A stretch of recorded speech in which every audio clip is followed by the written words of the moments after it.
I came across this guy. Never heard of him before. His name's Mr. Girl. Mr. Girl is a controversial figure. He makes very creative YouTube songs, YouTube videos about controversial things like pedophilia. One day he meets Destiny, has a conversation with him. A couple days later, has a conversation with Vosh. Drama explodes with Vosh. Why do I sound like a pedophile? Because you're dedicating a considerable amount of thought to the subject of what type of underage girl people would be most interested in. What color, if you had to guess what color their underwear would be, Flash, what would you say? Yeah. Of course, Destiny is going to pick up on that and be friends with the guy.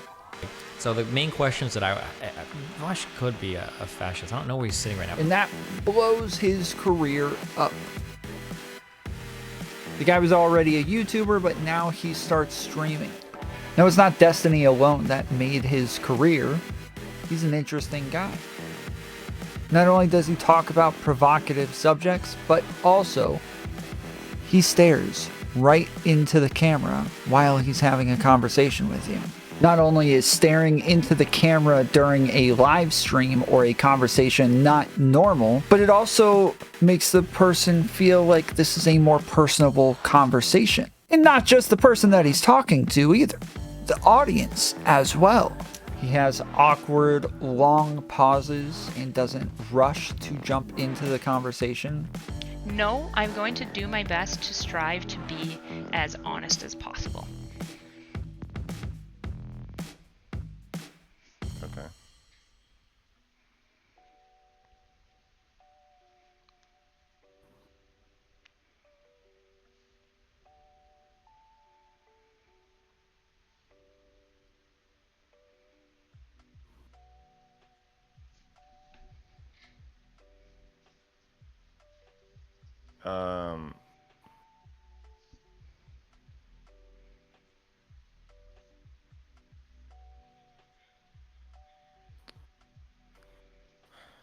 Um, why do you think that,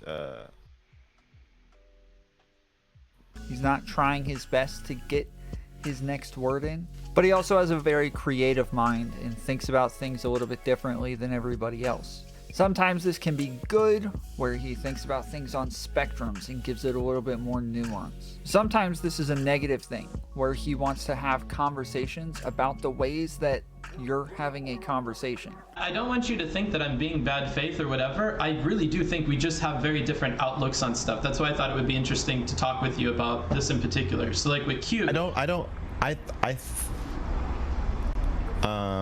you don't want me to think. Why would you want me to think you're bad faith?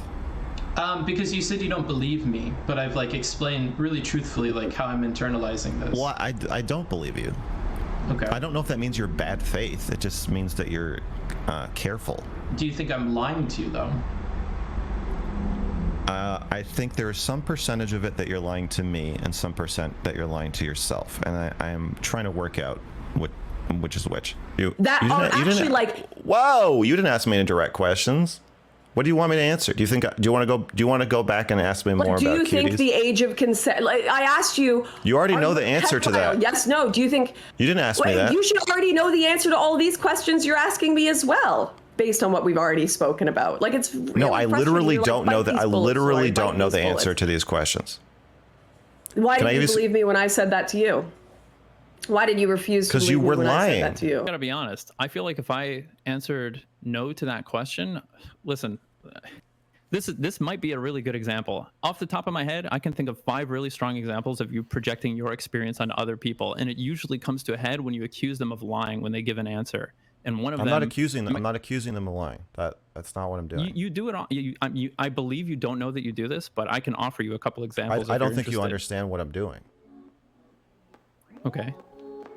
He wants to call you out in the middle of a conversation to say he doesn't believe what it is you're saying with absolutely no reason or evidence to do so. He wants to be as open and honest as possible, which some people would call authentic, but sometimes being authentic isn't a good thing.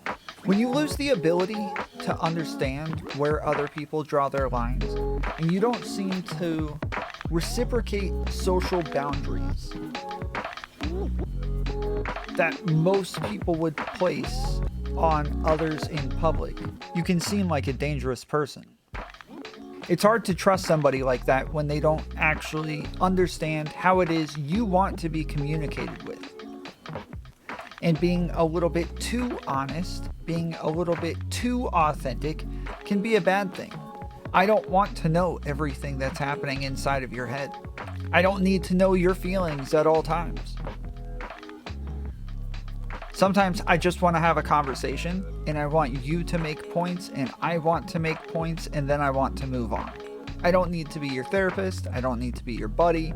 Not only do these things make Mr. Girl an uncomfortable person to talk to and watch, but also probably not the best guy to be criticizing others.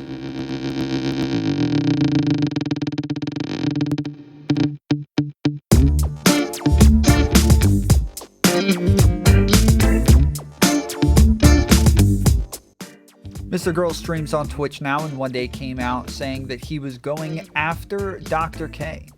Dr. K is also a Twitch streamer. He's a licensed therapist and has been seeing lots of people on his streams.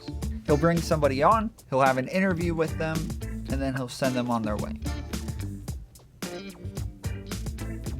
He's been criticized for a long time, at least as long as I've been within the Twitch politics space, for doing possibly unethical therapy sessions. He talked to one of the biggest streamers for a long time named Reckful. Reckful was very open in the way that he had conversations with Dr. K. I don't remember ever seeing the two of them together where Reckful didn't cry. Fuck, dude. Okay. And to watch another streamer cry on stream was kind of an uncomfortable thing to watch. And to watch a therapist open up all of their wounds and then send them off without closing them back up seemed like a problem. And this is a conversation that's been had over and over and over within Twitch is, what is Dr. K doing? And is it ethical? A YouTuber by the name of Slush made a documentary on Reckful. Reckful shortly after killed himself. So then Slush went on to make another video about Dr. K and his unethical therapy practices on Twitch. Lots of people criticize Dr. K for possibly trying to make people cry on stream for content, blurring the lines between friendship and doctor-patient relationships, and the fact that there's obviously no doctor-patient confidentiality when you're streaming every single session. Mr. Girl didn't feel as though Slush's video accurately described the problems with Dr. K. So he decided to take it upon himself to do it again. Now he puts out this video talking about Dr. K and explaining all of the problems with the way he has his interviews on stream. Dr. K makes it seem as though he's doing therapy, but also gives a disclaimer at the beginning that make sure he always says this is not therapy. Oh, here I am. And by the way, so a couple of ground rules. So I'm a psychiatrist, but I can't treat your depression over the internet. When you watch this, it looks like therapy, but also, what the hell is therapy?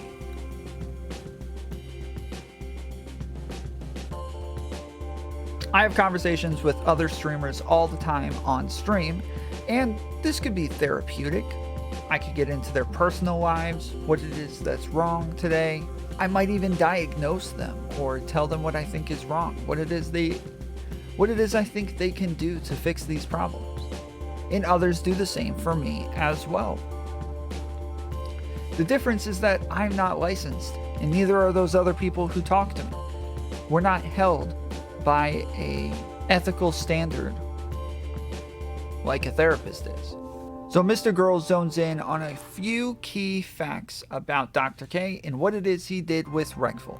I believe they had a total of 6 sessions together before Reckful ended his own life. On his very last stream, he sat talking about whether or not he was in a simulation and whether or not he should end it all. We probably are living in a simulation. Maybe I should just, should I get us out of here? Maybe the trick is that I need to die to get to the next part. There's another game. Should I risk it and find out? No?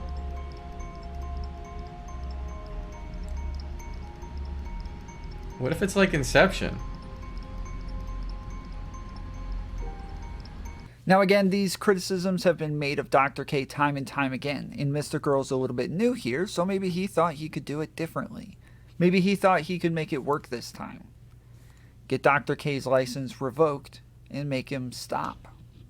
And I was interested to find out that actually Mr. Girl knows a lot about therapy. So I guess what for you has caused you to be like so invested in this Dr. K situation?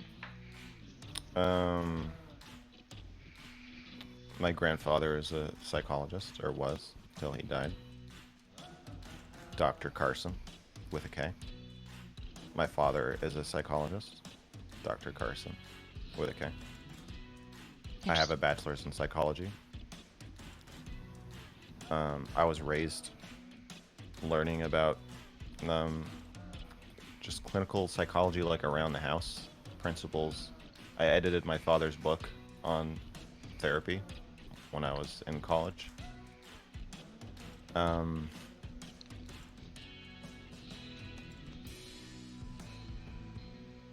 Yeah, I just grew up with it. I guess it's like the family trade. After watching Mr. Girl's video, I watched more and more of what led up to this video. He had conversations with some of Dr. K's life coaches and even other therapists. He had debates with other streamers over whether or not his criticisms of Dr. K were valid. And he seems pretty gung-ho about making sure that Dr. K does pay for this. He's almost positive that Dr. K will have some sort of repercussions. But if you care a lot about this topic and you want to make sure that Dr. K is punished, Mr. Girl might not be the best person to be making these criticisms. Forget the fact that Mr. Girl has talked about possibly raping a girl, he's come close to calling himself a pedophile, and he's gotten into some really weird fights in the short amount of time that he's been within this community. I think everybody knows that when somebody looks at Mr. Girl making these criticisms, they have enough criticisms of Mr. Girl to not buy anything that he's saying. Wait, is this the complaint that Mr. Girl made? Wait, he just screenshotted his own complaint and was like, now it's in their hands. Look, I'll put it this way, okay? This pedo has not given me the best reason to trust his characterization of anything he talks about. A lot of people have tried explaining to Mr. Girl that he has trouble with communication. He has an interpretation of words and what they mean, and those interpretations are very different from the way everybody else understands them. And sometimes he'll go into an explanation, but it seems he has a very anecdotal experience that everybody else doesn't have, and then he starts to conflate these words with more and more words to try to justify some ridiculously provocative way of explaining something. Hi cuties. Guess what I just watched? So if you're not familiar, Cuties is a film that Netflix just bought from director Maimouna Doucouré. She's a French woman. And she made this film that has sparked some controversy. This film does try to make you sexually aroused by 11-year-olds. And I'll say it's not bad at it. It's not a total failure in that regard, at least for me. When other people try to tell him, hey, nobody else understands these words the same way that you do, he tells them they're lying. Do we agree that there's a do we agree that a cute kid is likely, as they go through puberty, if they're still cute, to become hot? And that even people say, you know, when you're a cute little kid, they say, oh, you're gonna break hearts. Just wait till you get to college. Like, you've heard people say that, right? Yes, like Lady Killer, I think is something that you've mentioned. Yeah. So when I was 11 or even 8, I remember my older brother's friends saying things like, when Max gets to high school, he is going to break hearts. And I'm like, not only are you picturing me fucking women your age, you're picturing me like not calling them back afterward. Like, it's a whole scenario that you've constructed based on how I look now. You're talking about me having sex, girls begging me to have sex with them, and me being like, no, you can't have my dick. And you're saying that to an 8-year-old, and it's perfectly socially acceptable thing to say. I just think that the way I'm kind of bluntly, more explicitly wording what is happening in that interaction, like, you're telling an 8-year-old that you find them fuckable or pre-fuckable. Normally, I think we use the word cute to say that something is aesthetically pleasing, but in a very innocent kind of way. Girls seem to like to call guys cute or handsome, or in place of handsome, they call guys cute. I think they like to call guys cute because it's kind of cute to say that. These are big, masculine men, and so to call them cute, as though there is this element of innocence there, that's cute to them, right? And in this scenario that he brings up with the women saying, you're gonna break hearts, I don't think that they're thinking of you having sex with somebody else. I think they're thinking of girls who are going to fall in love with you or like you because you are good looking, and there are going to be a multitude of them, and you'll likely only pick one of those girls. So all of the others will have broken hearts. And I think the same thing is true of a cute kid. Like when grandma calls you cute, she's gonna come over, she's gonna kiss you, she's gonna drool on you, she's gonna pinch your cheeks. If you're really young, she's gonna pinch your legs, she's gonna grab your legs, pinch your butt. Like, it's a tactile, sensual thing. So I agree that it's not consciously or directly sexual, but it's sexual enough that when Joe Biden does it to somebody who we don't want to see him doing it to, it's weird. Like, when when you see two other people doing it, you see Joe Biden sniffing your kid, he probably feels the same way I feel about my cat. But from the outside, it's much more clearly sexual. It looks creepy. Now, because he talks about things in such a confusing and provocative way all of the time, there's a large disagreement about what it is he is or isn't saying at all times. And I think that that's perfectly fine, especially in a space like Twitch politics, where the most provocative takes are probably going to get you the most views. That's great when your goal is to get more views. But he says he has other aspirations. Well, okay, actually, let me back up before any of this. What is your goal? What do you want to do? What are you hoping to achieve? I want to be paid $3,000 a month to be myself, to basically say the stuff I feel like saying in the way I feel like saying it. Okay. So and I want to get, like, that's my more immediate goal, so I can like quit my job and live like reasonably, okay, and then spend more time making people. My ultimate goal is to make people hate each other less. The two goals that he has counteract one another. In one hand, he wants to say things the way that he wants to say them, but in the other hand, he wants to get people to understand each other more. When you say things in a very combative and controversial way on a consistent basis, you are not getting people to understand each other more. You're not getting people to understand you more. He seems to only create more division. with more and more divisive language. And Destiny knows better than anybody else that if you want to use provocative language on the internet, you might not be able to do legitimate things out in the real world.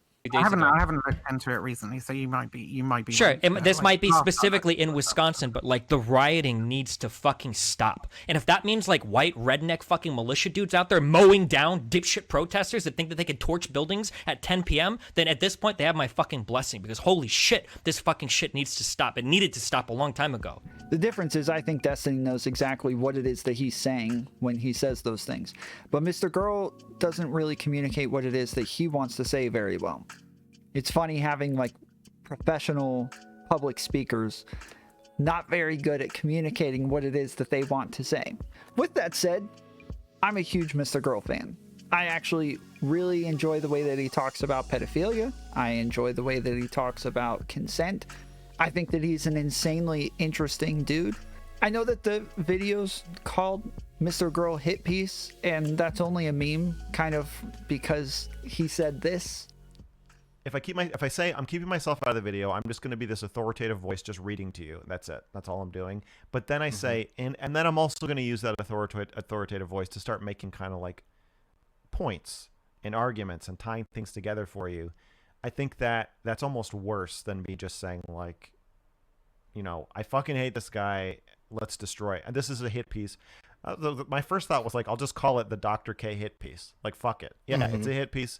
Here's what I'm going to do. I'll swear in it. I'll be vulgar. I'll make absurd analogies. But by the end of it, you'll be like, he's kind of got a point. Mr. Girl actually did a really good job at achieving those goals. His video was very objective and just laid out the facts. Allows the viewer to come to their own conclusions. The problem is when criticisms are coming from this guy, they may not be taken so seriously. What color, if you had to guess what color their underwear would be, Vlash, what would you say? Yeah. Maybe he laid out all of his problems with Dr. K well enough to where his past remarks don't matter at all. But I think if you want to convince a lot of people and get a movement behind something that you care about, it might be best to get somebody who's a little bit more credible. Now, I'm not sitting here all high and mighty like I'm the arbiter of not being provocative. I say all sorts of freaking provocative things all the time. Saying some outrageous, crazy crap hopefully gets more people into my audience to then hear my normal, rational, nuanced takes later on. And I think that that's probably what Mr. Girl's doing as well. I think it's important for streamers to take into account the fact that the things that we say to be provocative and gain an audience could also hurt us later on. As Vosh and Destiny and all of the other bombastic streamers have seen in the past. If any of these things really are Mr. Girl's goals, if he really has goals that he wants to achieve, he would have to clean up his image and his brand. Because Twitch politics is made up of a bunch of debaters, winning a debate a lot of times is rhetorical and optical. You want to get loud and scream and yell and create all sorts of drama. And so people who are attracted to the performativity of Twitch politics end up being attracted to drama just by default. And nobody else causes more drama faster than Mr. Girl does. But you have to stay in your lane. You can go out, criticize a bunch of other streamers, start some drama with them. Maybe that's what I'm doing right now. Not saying if you're a streamer, you can't criticize people, but we're talking about taking away someone's license. We're talking about a profession that has ethics. Do I think Dr. K did something wrong? Yeah, probably. I think he's probably doing some things that are unethical. But when we're talking about ethics and ethics boards, that's very different than morality. Mr. Girl seems to make it sound like if Dr. K is culpable by an ethics board, then he is also culpable morally. And those two just don't connect. An ethics board doesn't represent actual ethics. An ethics board might say it's unethical if I go and start treating somebody who's a friend because I'm afraid they might kill themselves. And an ethics board would probably say that's unethical. But other people might say if you don't help that person, you have the capabilities. You have the professional know-how. So other people might say that you are immoral if you do not help that person. If you back up and say, whoa, whoa, whoa, I can't help you. There's an ethics board I got to worry about. Some people might consider that a little immoral. The two are not the same. Yet Mr. Girl will make it sound as though if you are guilty of one, you are guilty of the other. Yeah, like my it's problem with it is that millions of people go away not understanding that he has hurt people and that one of them is dead. right. And he's never held accountable for that in like the world of social media and journalism. Yeah, I mean, I think when it comes to like Reckful's death, I don't think it's fair to ever hold him accountable for that. I think that that's a really, really dangerous line to go down. Why? Why? Yeah. Because I would say like it's at minimum a leap to put culpability on Dr. K. Why? Because he was like one of the few people in his life that was like as much as possible trying to help him. By breaking every fucking rule in the book.